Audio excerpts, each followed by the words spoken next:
What are you seeing so far, Andre? I see Carl Froch getting a little bit more comfortable. He's starting to settle in a little bit. This fight is not a fight of skill. It's a fight of wills. And you know, the distance still favors Carl Froch. Glen Johnson has never really fought off his chest in this fight, except for a few moments, and that's important for him at some point to do. I see Froch making some adjustments. Glen Johnson is right in front of him, but he's not having the success. See, right there, he went up under that jab and he countered. That's where you want to be. You want to pitch shot right there in front of Glen Johnson.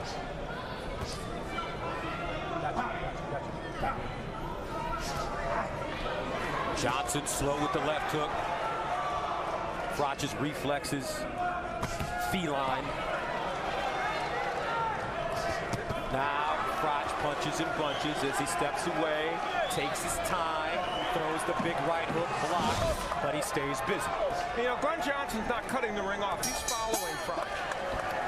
Glen Johnson in the last 2 rounds looking a hair slow.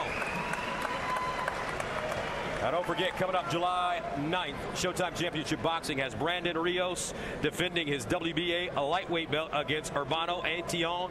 And you really like this fight coming up? I think it's going to be terrific. Antion in the fight of the year against Alberto Soto last year. Brandon Rios, he fought Miguel Acosta on our air. It was tremendous. That should be a war. And we're going to also see the highlights of Lucien Boute's fight against Jean-Paul Mendy. You have to be busy with this, man. You cannot box single shots, do nothing, all right? Listen to me, Rock, how you feel? Oh, let's be busy with it. Anything there shorter. Anything there shorter. Come.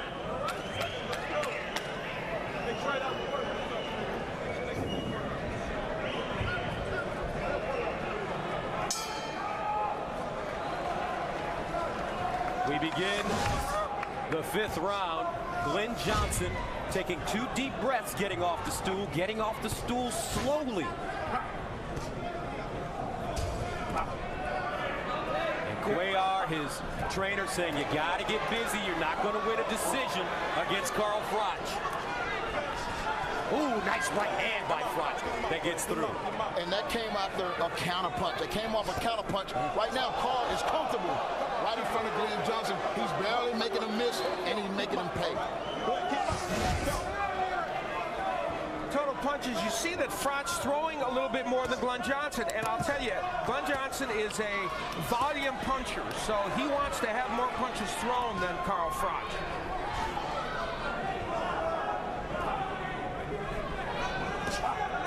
Glen Johnson trying to get closer, using the jab. Now lands a right hand to the body. Now tries to chop him up, and Carl Froch gets away. There's the left to the body by Johnson. We haven't seen any double left hooks yet, and he needs that. We just saw a nice uppercut that you mentioned, that the keys to victory for Froch. He caught Glen Johnson with it. The thing that's different now, and the reason why Johnson is not having that much success earlier, is he's having to reset.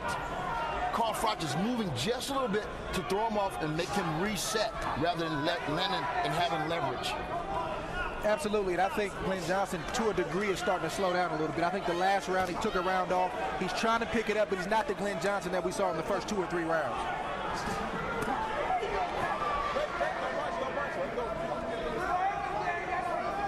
And he came in very light for this fight, 166.5. He was dry to start, as you mentioned, Andre. Now, quick hands of Carl Froch. This is an important fight for Carl Froch. It's being sent back to England on Sky TV. It's the first time he has been seen on that kind of platform in Britain. He feels this needs to be a signature fight for him. And it's ridiculous that his home country hadn't really gotten behind this kid. He is a wonderful champion. I agree. Oh, big right hand by Froch. Uppercut. Carl Froch, another right hand.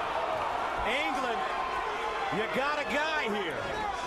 You gotta pay attention. You gotta love Froch, man. I mean, the guy got a heart that's big as, you know, all, and you know, he's there. Like I said, he's not running, and that's how you beat Glen Johnson.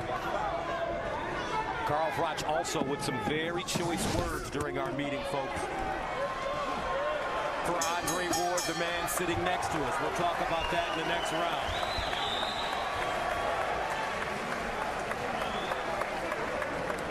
Carl Froch landing some of his biggest punches of the fight so far. That is a beautiful right hand. And it shows also how resilient Glen Johnson is. And then he tries the uppercut. And we take another look at that right hand over the kind of awkward and lower left of Glen Johnson. And that was a big power punch for Carl Froch. And with the Super 6 headed toward its championship final, we remind you there's still time to fill out your own Super 6 bracket at sports.show.com. Boxing. Pick the tournament champion and enter the sweepstakes for a chance to win a trip for 4 to the tournament final. Yesterday, when we were in our meeting talking to Carl Froch, Andre Ward, the champion, was not present, although he's present with us right now. Froch saying that an opportunity to fight Andre Ward would be his kind of fight because, Andre, you'd have to come to him as Glen Johnson is right now. Your response? I think Carl Froch just needs to focus on what he's doing tonight and get this W. And if he's able to hold his end of the bargain, he's going to get what he's been asking for. All right. Spoken like a true champion. Johnson and Froch. Johnson in the Miami Heat, white, red, and gold. Froch in black, the champion. This is for the super middleweight WBC world title. The champion, Carl Froch from Nottingham, England. To me, there's 2 salient points so far about this fight. One, Carl Froch has never had to stand with Glen Johnson fighting right off his chest. And 2, Froch has thrown more punches than Johnson. If those 2 things continue to happen, it'll be very tough for Johnson to win this fight. And Carl Froch has seemed like he's found a home for that 1-2. Yep. And another thing, look at Johnson's feet. He's walking. He's not galloping, and it takes him longer to close the gap. He needs to start moving rather than just walking in. And our points are buttressed by the unofficial press row scoring. They all have Froch winning this fight. Froch using his jab. He's been the matador from the very beginning. The uppercut has been effective, as well as the jab for Carl Froch. He's been able to land the right hand when Johnson tries to get on his chest. Here's a left hook, backs up Johnson. Glen Johnson very flat-footed in the ring, folks. You don't see him on the balls of his feet. 3-punch combination for Froch. Steps back. You know, we keep thinking Glen Johnson may get one of those right hands in, but the problem is he's reaching with that punch from pretty far out.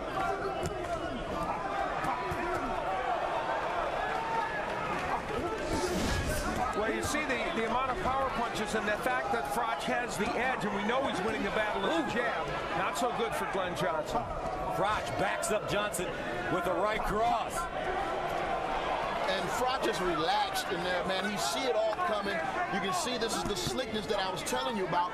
It's the deceptiveness. He's relaxed. His defense is working, and he's giving these little subtle movements that keep. Oh, big right hand by Johnson, though.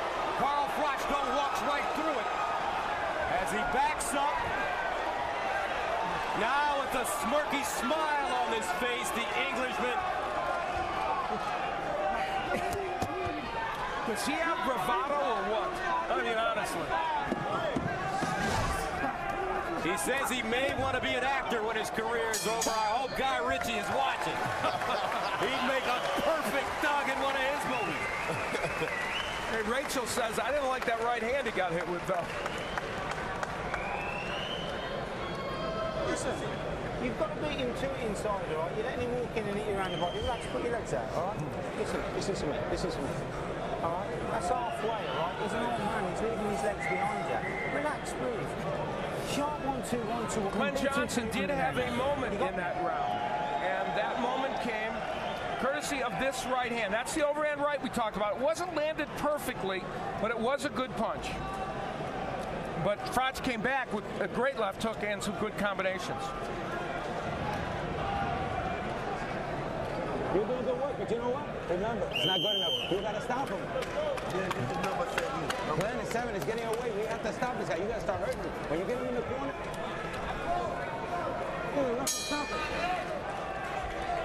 And Andre Ward, Glen Johnson looks tired on the stool.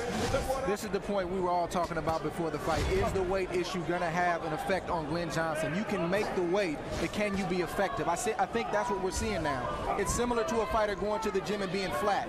You start out strong, but then you realize I just don't have it today, and that may be what Glen Johnson is feeling right now. And our Jim Gray is standing by with Andre Ward's trainer, the masterful Virgil Hunter. All right, Gus, thank you very much. Virgil, what's your assessment so far of what you see in this fight? Well, I see Carl Froch pulling away in the fight. Glenn was pressing initially, and he was having a couple of good rounds, but I'm looking for him to go in the 4th and 5th gear, and he's not doing it. He had a moment in the last round. He landed a good right hand, but Froch answered him right back. So if it continues like this, I see Froch pulling away. Glenn is going to have to go into another gear. Whether or not he can do it, I don't know. So if you were advising and training Glen Johnson, what would you tell him in the corner in between rounds? Well, I definitely would tell him to double up and triple up his jab to get where he has to. And he has to step with his jab. He's reaching with his jab right now. He's looking for one big punch over the top. Now, whether or not that's their strategy or whether or not that's the only way he feels like he could win. Double right hand by Big right hand. Let's go back to Gus Johnson. Big right hand by Glen Johnson, Gus. Absolutely right, Jim Gray, but Carl Froch comes right back, throwing hooks, most of them blocked. Johnson trying to find a hole here in the 7th round. And Glen Johnson has been in so many wars with so many great fighters. See, right there is where Glen Johnson wants to be. This is where he wants to make the fight. And he's going to have to make it there in these coming rounds if he's going to have any chance to win this fight. Glen Johnson's going to have to continue to go downstairs. Yep. You know, Carl Froch is still winning this battle, even though he's giving Glen Johnson opportunities.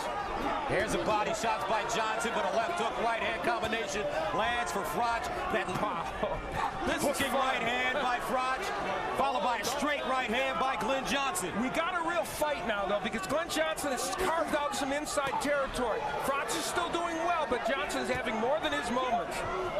Now it's a fight. Has Johnson caught a second win, Andre Ward? I think so. He's answering back every time Carl Froch lands a good shot.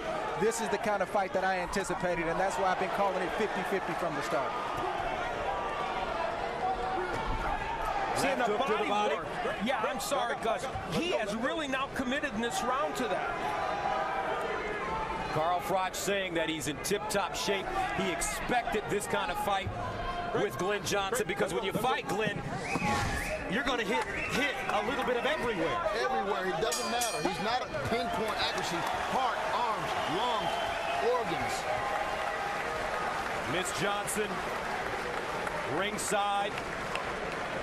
Concern on the faces of the ladies in the lives of these two prize fighters. Glen Johnson got himself back in this fight in some way. That's where he needed to be in terms of where he could throw that right hand. He was close. He was able to throw those chopping right hands. So we look at it again. Look at the distance. He's right there in front of Carl Froch and doubles with the right hand and uses the jab. That's the Glen Johnson that needs to surface in this fight if he's to have a shot at winning. Open this guy here. All right? Don't touch him up and then land those shots that mean something. All right, listen. Don't just walk in. Get behind the jab. You go straight underneath. And be switched on all the time. Come on. Do you understand me? Come on. Don't fuck about it. Come on, let's get on it now. I mean it, Carl. Get on it now. The 8th round, scheduled for 12 for the WBC World Championship. The title holder is Carl Froch in black. The challenger is 42-year-old Glen Johnson, a two-time champion himself who's moved down to 168. The winner to advance to the Super 6 World Boxing Classic final to take on Andre Ward. Carl Froch comes out strong to start the round. This is what we wanted to see, and it's because Glen Johnson has inched closer. Now he's fighting off Froch's chest a lot, and it's making this a great fight. And give Froch credit. He's firing back in these situations. Johnson jabbing to the body. He's been throwing the straight right hand to the body as well. A couple of Glen Johnson's punches straying a little